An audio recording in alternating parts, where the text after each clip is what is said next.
नमस्कार. आज नव्या आठवड्याला आजपासून सुरुवात, पण हाही ट्रंकेटेड वीक आहे. निवडणुकीची 20 तारखेला सुट्टी आहे. मार्केटमध्ये मंदी चालू आहे. या मंदीमध्ये काही सुधारित म्हणूया किंवा सिल्व्हर लायनिंग काही मिळतंय का, हे सगळे लोक बघत आहेत. CLSAचा एक रिपोर्ट आला आहे. CLSAने भारताचं वेटेज जे 10% केलं होतं ते 10%वरनं पुन्हा 20% केलं आहे. चीनमध्ये त्यांचं वेटेज त्यांनी वाढवलं होतं, ते कमी केलं आहे आणि पुन्हा त्यांची नजर भारताकडे आहे.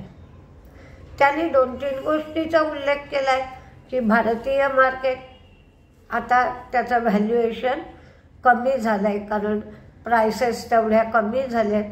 आणि दुसरं म्हणजे चीनने नुसतं स्टिम्युलस पॅकेज देऊन ताबडतोब काही ग्रोथ होणार नाही आहे.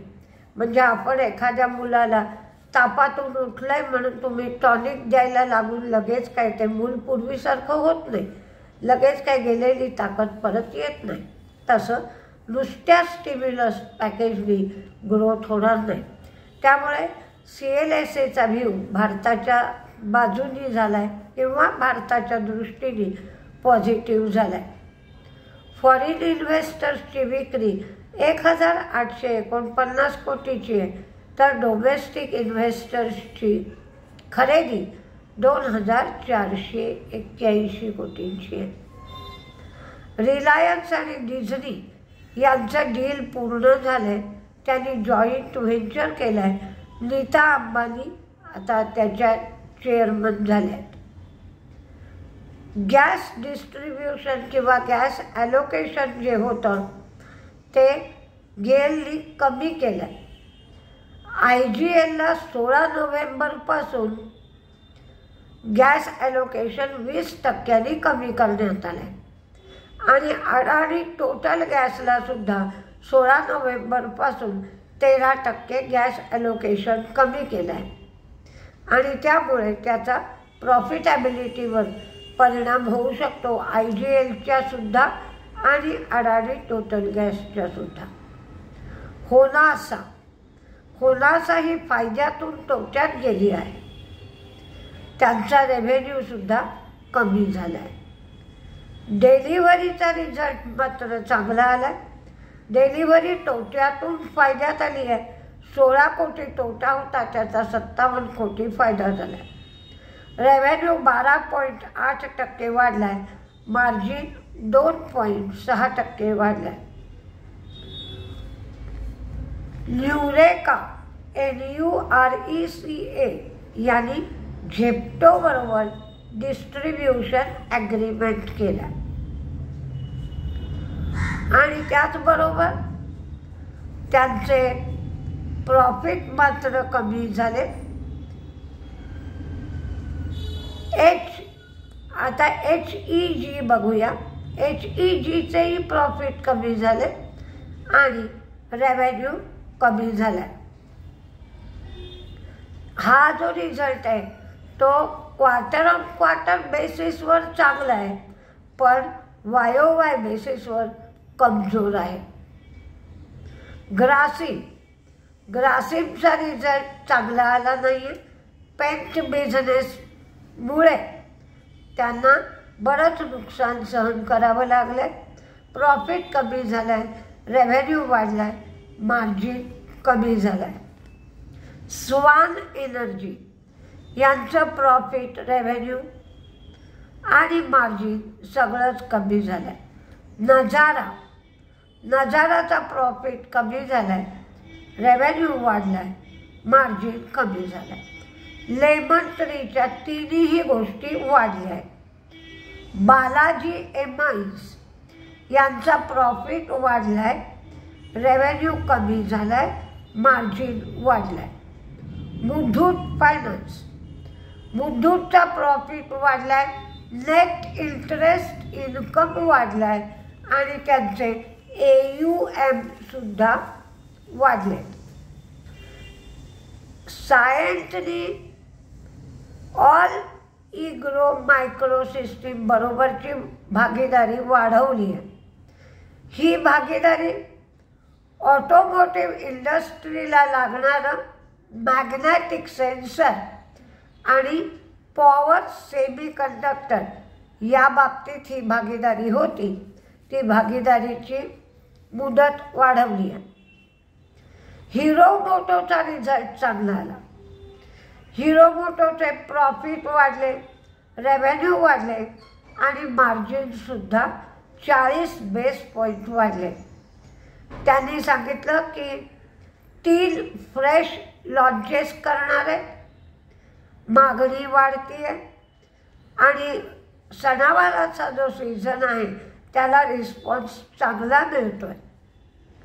फेस्टिव्ह सीझनला रिस्पॉन्स चांगला आहे. ग्लेनमार्क फार्मा ही सुद्धा तोट्यातून फायद्यात आली. टर्न अराउंड स्टोरी म्हणतो आपण त्याला. 180 कोटी तोटा होता, तो 354 कोटी फायदा झाला. त्यांचा एक फ्लॅगशिप रेस्पिरेटरी ब्रँड आहे रायट्रिस म्हणून. हा चांगला परफॉर्म करतो आहे, त्यामुळे त्यांना रिझल्ट चांगले आले त्यांचे. आता अमेरिकेचा हँडओव्हर कसा आहे तर फेडने सांगितलं की आम्ही काही कधी एकदा व्याज कमी करतोय असे उतावीळ झालेलो नाही. डेटा पाहून व्याजदर कमी केले जातील. त्याचबरोबर मॉडर्ना आणि फायझर हे शेअर पडले आहेत कारण हेल्थ डिपार्टमेंटवर केनेडींची निवड केली आहे. ह्या केनेडीने गेल्या वेळेला वॅक्सिन संबंधी मिसइन्फॉर्मेशन दिली होती म्हणून फार्मा सेक्टर पडला. त्याच्यामध्ये मॉडर्ना आणि फायझर हे शेअर जास्त पडले. चीन त्यांच्या इंडस्ट्रीयल आउटपुटवर म्हणजे चायनामधून ॲल्युमिनियम, कॉपर याची जी निर्यात होते त्याच्यावर त्यांना टॅक्समध्ये सूट मिळत होती. ही टॅक्समधली सूट रद्द केली आहे आता चायनाने. त्यामुळे त्याचा परिणाम मेटलवर होऊ शकतो. तर कुठले शेअर साधारण तेजीत राहू शकतील याची एक लिस्ट दिली आहे. पण मार्केट निराश असल्यामुळे त्या आपल्याला जसे अंदाज आहेत म्हणजे पूर्वी साधारण एक 80% अंदाज बरोबर येत होते, पण आता तेवढी प्रोबॅबिलिटी उरलेली नाही.